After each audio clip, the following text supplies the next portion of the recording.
આંતરરાષ્ટ્રીય મહિલા દિન અંતર્ગત ખેડા જિલ્લાના નડિયાદ ખાતે અસ્મિતા અભિવાદન સમિતિ દ્વારા સમાજ સેવાના વિવિધ ક્ષેત્રોમાં કાર્યો કરતા 40 જેટલા મહિલાઓનું સન્માન કરવામાં આવ્યું હતું।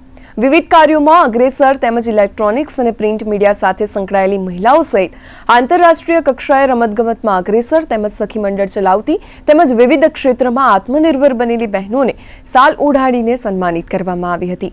કાર્યક્રમમાં આફ્રિકાના પૂર્વ સાંસદ મુકેશ પટેલ, વસુ તાલુકા પંચાયતના પ્રમુખ હેમલબેન પટેલ, અગ્રણી વિજયભાઈ વ્યાસ સહિતના અગ્રણીઓ ઉપસ્થિત રહ્યા હતા।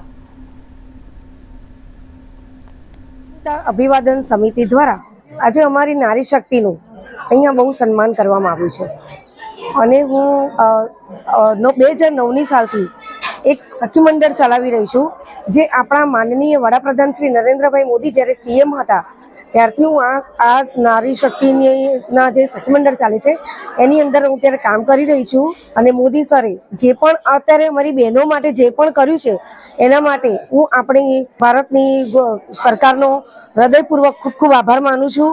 अस्मिता अभिवादन समिति द्वारा मारू सन्मान करवामां आव्युं छे अने आवी दरेक बहनोनुं अहींया 40 बहनों आवी छे एमनुं पण सन्मान समारोह योजायेलो छे। समितिना सीनियर सिटीजन भाईओने हूँ अने बहनोने खूब खूब आभार व्यक्त करूं छुं अने बहनोने कहेवा मांगु छुं के तमे पण दरेक कार्यमां आगळ वधो। आत्मनिर्भर छुं एम तमे पण आत्मनिर्भर बनो।